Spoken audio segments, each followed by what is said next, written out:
ये blood line वाला story segment अभी बहुत ज़्यादा मस्त जा रहा है WWE में। हेलो गाइस, मेरा नाम है मानव और आप देख रहे हैं facts and news YouTube channel. तो गाइस, आज हम बात करने जा रहे हैं आज हुए WWE स्मैकडाउन के बारे में।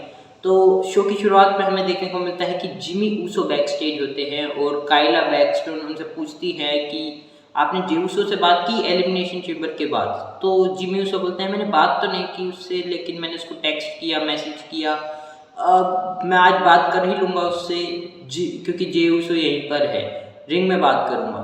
इससे हमें वो हाइप करते हुए दिखाई देते हैं कि जे ऊसो और जिमी ऊसो का कोई सेगमेंट होगा आज। उसके बाद हमें मैच देखने को मिलता है Imperium versus Braun Strowman, Ricochet and Madcap Moss के बीच। ब्रॉन स्ट्रोमैन और रिकोशे की टैग टीम अच्छी दिख रही है टीवी पर।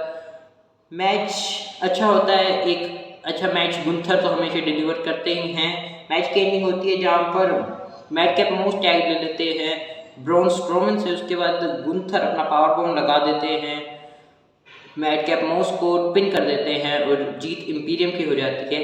मैच के बाद ड्रू मैकिंटायर आते हैं बचाने गुंथर के सामने फेस ऑफ करने के लिए, लेकिन पीछे से वाइकिंग रेडर्स आ जाते हैं। वाइकिंग रेडर्स अटैक करते हैं ड्रू मैकिंटायर पे। उसके बाद शेमस आते हैं सेव करने। उसके बाद ब्रॉन स्ट्रोमैन और रिकोशे भी आते हैं सेव करने। तो ये काफ़ी अच्छा क्राउड का रिएक्शन लेने के लिए शायद ये सेगमेंट था और अच्छा लग रहा था। शायद अब Drew McIntyre Sheamus versus Viking readers का मैच वापस से भी हो सकता है।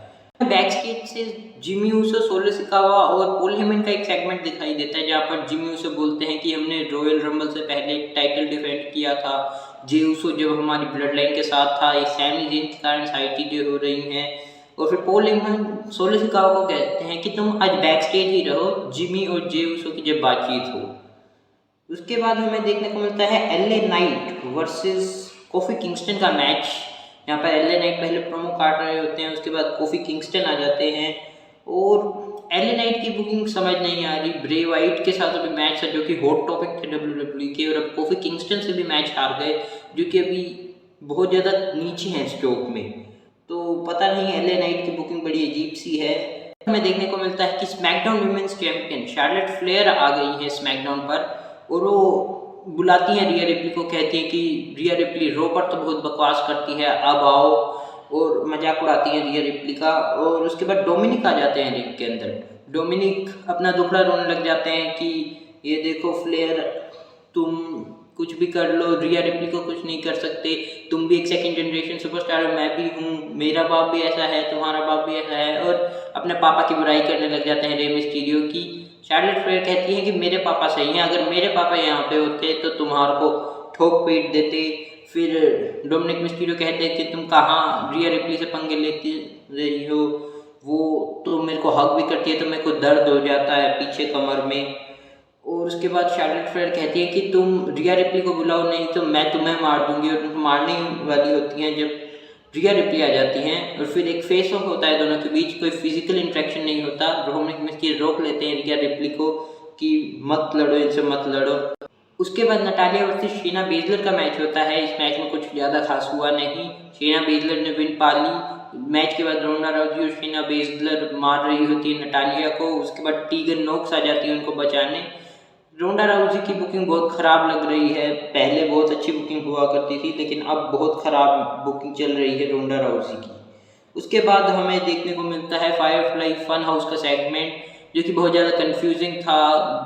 ब्रे वाइट हमें दिखते हैं एज अ होस्ट और वो बातें बता रहे हैं, कुछ कंफ्यूजिंग बहुत ज़्यादा होता है। जैसे फायरफ्लाई फन हाउस का सेगमेंट वैसा ही था ये।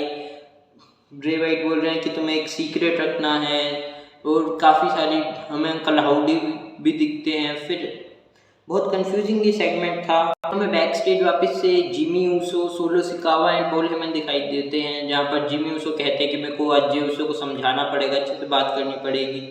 उसके बाद हमें पॉल हेमन दिखाई देते हैं जो कि बताते हैं कि हाँ आज तुम्हें अच्छे से बात करनी पड़ेगी क्योंकि अगले हफ्ते रोमन रेंस आ रहा है स्मैकडाउन पर। तो एडवर्टाइज हो गया है कि अगले हफ्ते रोमन रेंस हमें स्मैकडाउन पर दिखाई देंगे। उसके बाद हमें Karrion Kross versus Rey Mysterio का मैच देखने को मिलता है। ये मैच अच्छा होता है जो कि मेरे को उम्मीद भी थी, और इस मैच में रिजल्ट भी बिल्कुल प्रेडिक्टेड था। और यहाँ से एक नई फ्यूड भी स्टार्ट हो गई है, वैसे पुरानी ही है। मैच को जीत लेते हैं कैरियन क्रॉस इंटरफेयर करते हैं इस मैच में डोमिनिक मिस्टीरियो, रे मिस्टीरियो के बेटे। कई बार ऐसे गाल आगे करके कहते हैं कि हिट मी। मैच की एंडिंग होती है जहाँ पर रे मिस्टीरियो अपना 619 लगाना चाहते हैं। स्कारलेट खड़ी होती है रस्सियों पर और जैसे ही रे मिस्टीरियो रस्सियों के पास जाता है स्कारलेट गिर जाती है, रेफरी डिस्ट्रैक्ट हो जाता है और रे मिस्टीरियो जैसे ही 619 लगाना जाते ही हैं वैसे ही डोमिनिक मिस्टीरियो उनको पकड़ लेते हैं और उसके बाद पीछे से क्रॉस जैकेट अपना फिनिशर लगा देते हैं कैरियन क्रॉस और सबमिशन से मैच जीत जाते हैं कैरियन क्रॉस। और मैच के बाद भी डोमिनिक मिस्टीरियो हर बार की तरह पोक करते हैं रे मिस्टीरियो की कि मेरे को मारो, लेकिन मार नहीं पाते। इन इवेंट की बात करें तो हमें जिमी ऊसो दिखाई देते हैं रिंग के अंदर। कहते हैं कि ब्लड लाइन हमारी बहुत ज़्यादा टूट सी गई है, ब्लड लाइन में बहुत सारी दरारें आ गई है, जे को दुख हुआ है। अगर जे को दुख हुआ है तो मेरे को भी दुख हुआ है क्योंकि हम दो जिसमें एक जान है और जे मेरा भाई है। हमें सैमी ज़ेन प्रॉब्लम है, हमें केविन ओवंस प्रॉब्लम है, लेकिन हम दोनों मिलकर ये प्रॉब्लम्स ख़त्म कर सकते हैं। अकेला मैं भी नहीं कर सकता, अकेले तुम भी नहीं कर सकते। उसके बाद हमें दिखता है कि सैमी ज़ेन आ जाते हैं। सैमी ज़ेन कहते हैं कि जिमी ऊसो तू क्या कर रहा है, तू मेरा अच्छा दोस्त था, तूने ही मेरी ब्लड लाइन में एंट्री कराई थी जब मेरे को कोई साथ नहीं दे रहा था, सिर्फ तूने ही साथ दिया था और अब तू ऐसी चीज़ें कर रहा है, अब तू मेरे पर वार कर रहा है।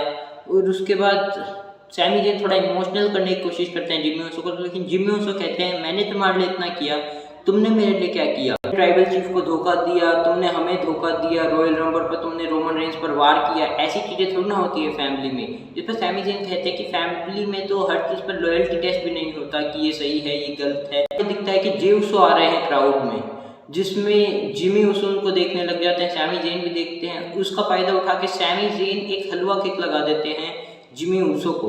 जे ऊसो अब भी आ रहे हैं।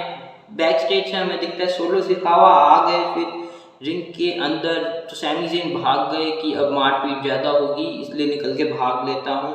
और फिर जे ऊसो आने वाले होते हैं, जिमी ऊसो और सोलो सिकावा खड़े होते हैं रिंग के अंदर और सैमी ज़ेन बाहर खड़े होते हैं। तो आज का स्मैकडाउन मेन इवेंट तो काफ़ी अच्छा था और ओवरऑल स्मैकडाउन भी काफ़ी ठीक था। आपको ये शो कैसा लगा मेरे को कमेंट करके बताएं।